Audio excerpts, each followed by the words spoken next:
Welcome back to the channel, and today we're going to cover doing brake pads and rotors on multi-piston brakes. Now this is a little more advanced than our normal brakes that have the single piston back here. This one has 4 in each caliper, front and rear, but I think if you stick with me to the end, you'll see that this is something that you can do. It just takes time and it will work out really well. So let's get to it. Let's get to doing those brakes.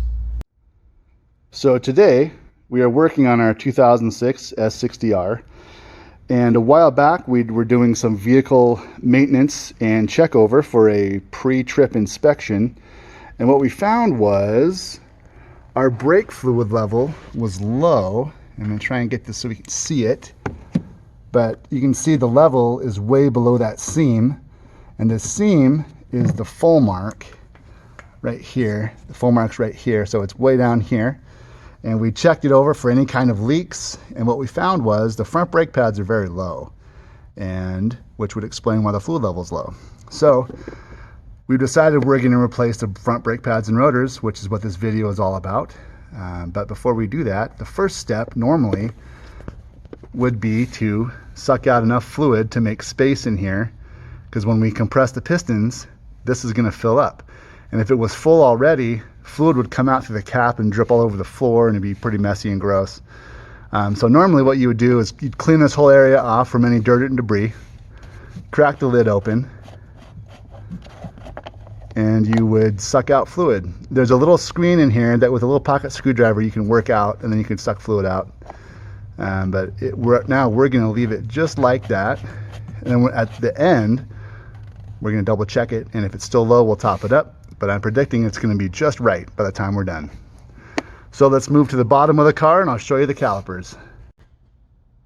One important step that I see a lot of people overlook is actually cleaning off the new rotors. They usually come with an anti-corrosion spray on them to help prevent from rust and corrosion, obviously. And sometimes you can see it, sometimes you can't see it. So we take some brake cleaner that you can get at any auto parts store. We have to spray them all off. Spray it all off, real nice and good.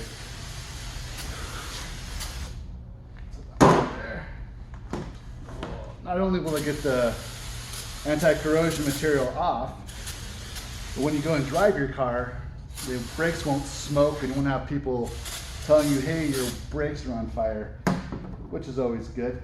So now we'll let these set up and dry, and then we'll get the brake pads ready to install. These are the brake pads we're going to be using. They're from a company called Centric, and they're the Posi Quiets.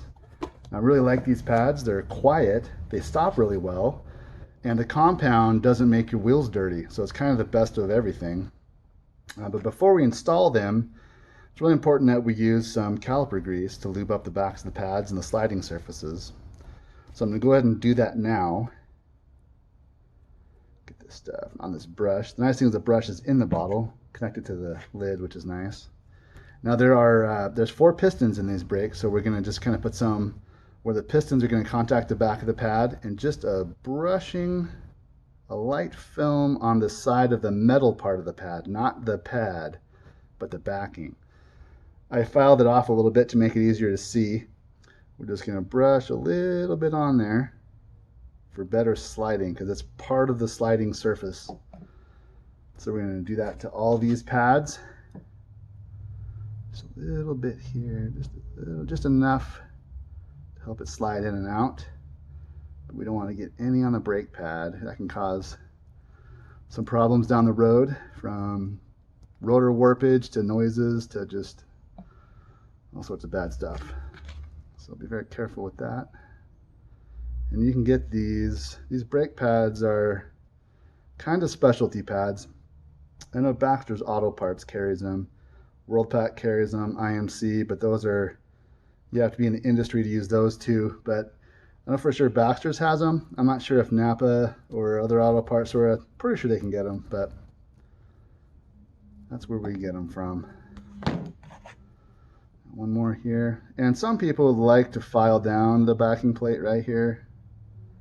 Sometimes there's some extra paint or some extra bonding material, how they get the brake pad and the backing material to stay together. Leave that up to you. The smoother the better. Oop. There's also in the caliper some sliding pins that we'll get to once we get to installing them. But those are basically the brake pads. So we have the rotors ready, the pads ready, and now we'll get to putting it all together. So just starting out, we got the car up in the air, both wheels off. Luckily we have this handy lift. Otherwise you want to use a jack stand and a jack to be safe. And also remember to put your parking brake on, and if you can, block the wheels so it doesn't roll. So starting out with this piston here, this caliper rather, it has 4 pistons. There's 2 on the top and 2 on the bottom, 1 on each side. You can kind of see those round spots. Those are the pistons that push in and push the pads into the rotor. And this spring and that slider clip have to come out. So let's get to pulling those out, and I'll show you how that works. You'll need a hammer, a punch, and some, I believe it's a ratchet and a socket that's a 15 millimeter for the bolts. So here's our, this is the punch. It's a small one. I don't know what size it is, just small enough to fit in there. We're going to drive it through most of the way. And then this is spring loaded, so be very careful to pry that out. Try to hold that with the punch. And try to slide that out. Doesn't always want to come out the first time. Just kind of wiggle it. And the second one, if you slide this out, it'll be a lot easier to come out. See that was spring loaded? And we're going to pay attention to the orientation. This bump is facing out. And these are going against the pads. So that can slide right out. Set that aside. Now we'll get this bottom one. Wants to come right up. And now this is the critical part, because this is all painted. If you can see that, but it's not, it's dirty, but it's painted. The same paint that's on the body of the car, and we don't want to scratch it. So we're going to very, very carefully take our handy screwdriver pry bar here. We're going to try and hook this between the rotor and the lip of the rotor and the backing plate. And give it a pry, a gentle pry, and hold pressure on it. And it's retracting the caliper. And we're going to try it on the other side as well. It's not as easy on the other side, but we're going to give that a shot. I'm just going to kind of twist it to compress the pistons in. Just like that. Now we should be able to wiggle the pads out. Just like that. And pull this one out as well. Now our new pads have a squeaker on the one side that will rub on the rotor to tell us when it's low. This one does not, but it's right at the replacement thickness. And then because this rotor doesn't have a centering screw, the rotor's kind of loose, but right now we need it to be tight. So we're going to put a lug nut in, hold the rotor secure, and I'll show you why. And that's secure enough. Okay. We're going to take our pry bar again, and we're going to just using the rotor, squeeze the piston in as far as we'll go. Should be nice and easy. All that fluid's going back into that reservoir bottle I showed you. And sometimes you got to go back and forth a little bit. Very careful not to rip the boot. If you rip the boot, it'll leak. So since we have one side off, we're going to try the other side. Sometimes the pistons will pop back out a little bit. But for right now, that's okay. That's far enough. So now we're going to pull the whole caliper off so we can change the rotor. So our ratchet and our extension, I already have the 15 off here. We're going to work these loose. And this can be kind of cumbersome because there's a bar and there's this bar and then there's the caliper. So bear with me a second here and we'll get these loose. If you have power tools, you can use them on this too. But this one's kind of a weird spot because of this strut bolt right there. So it takes a minute.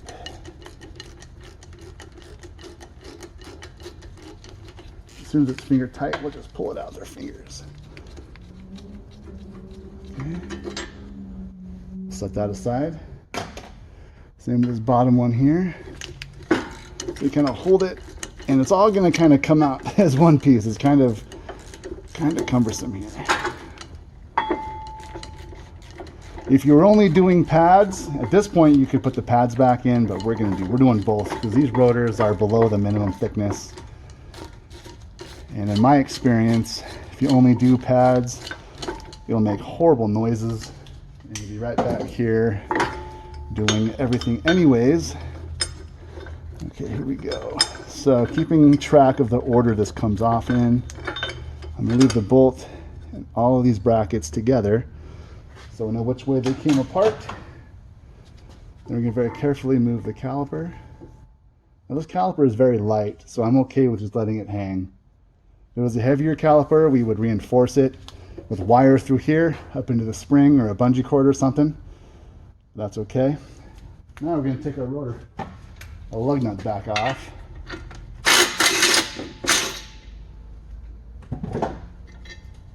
Take this one off. And we're going to wipe down very carefully, not carefully but thoroughly, our hub mating surface here so our rotor sits nice and flush. That one's pretty good.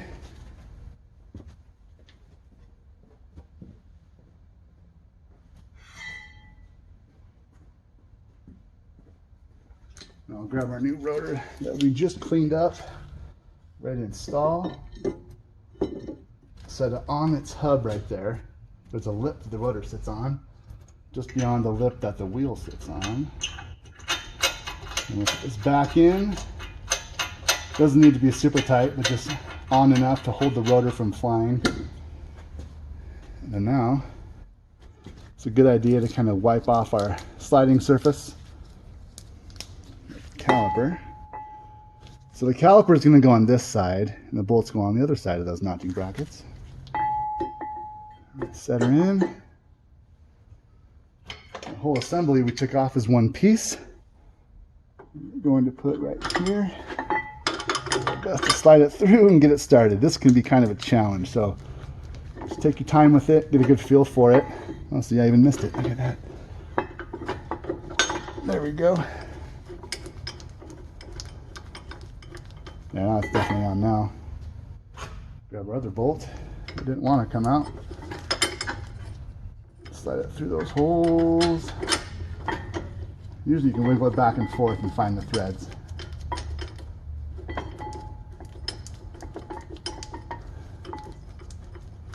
Just tighten those back down.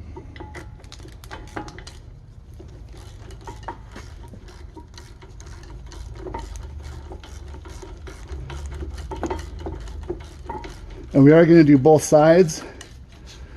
I think I'm only going to show you this one side. The other side's exactly the same.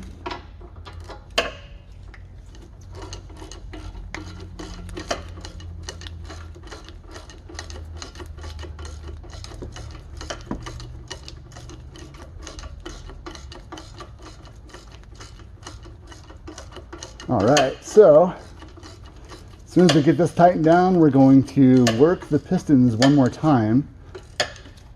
It's nice and tight. I recommend the long-handled ratchets or breaker bars. You get a lot more torque out of them, and you just need to get this as tight as you can get it. And you're set. So now we're going to start with the inner pistons. Very carefully seat them. It makes it a lot easier if they're all the way down. And we'll grab our inner pad. It should just slide right in.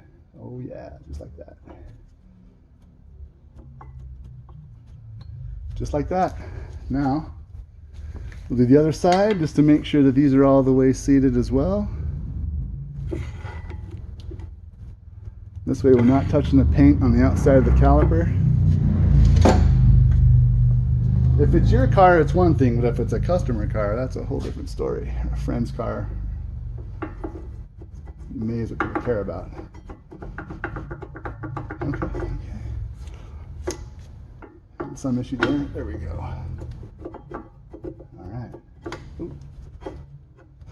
There we go. So we are going to put a little bit of lube on these sliding pins.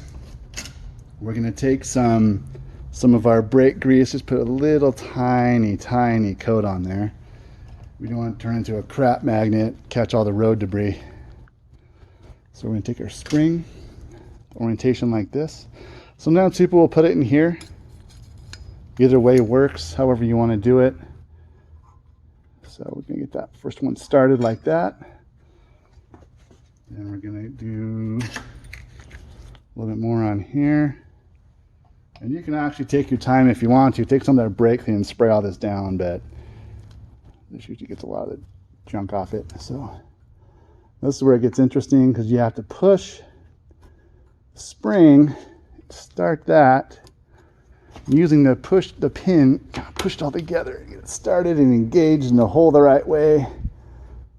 You can also put some lube between the pad and the spring here, but I've never had problems with that making noises. So now take our hammer and our punch on this side. If you have a ball peen hammer like this, it's ideal. Give it a whack, and you can hit it. You punch and the hammer sideways. That's fully seated. And that is how you install pads and rotors on a Volvo S60R. So now all the brakes are on. We have new pads, new rotors, everything's tight. The sliding pins are lubed up. We're ready to pump the pedal, but before we do that, we need to make sure the wheel is torqued on. I got the initial tightening done, but now we're going to go over and torque it all down to spec. The click means it's there. Might have been there already, but we're going to double check. I highly recommend getting a torque wrench if you don't have one. They're fairly cheap at Harbor Freight, and they're all pretty accurate. This is a snap-on one I've had for years, but I've used some of the other cheaper ones and they seem to work pretty well. All right, so let's move on to our brake fluid reservoir and see how we turned out. So let's check our fluid level. So the flashlight here, we're still a little bit low, but a lot better than we were. So I'll be sure to fill that up. And the fluid quality, or the type rather, is really important. On this lid, it's upside down, but it says that it's .4. So I'll put some .4 in there and I'll fill it right up to the seam, and then our brake fluid level at least will be set. So now we're gonna pump the brakes to build it up, then we'll start the car, then we'll pump it up some more, about 10 times, and then it'll be road test ready. All right, let's give that a shot and go from there. So there you have it. That's pads and rotors on multi-piston brake calipers. Not too bad, right? Pretty straightforward, pretty simple. We check the brake fluid level, and it's now nice and level like it should be. We're getting ready to go for road test here. So if you have any questions, please let me know. If you have questions on your specific vehicle, let me know. I do work on just about everything. So I'd love to hear from you. Have a good one. We'll see you next time.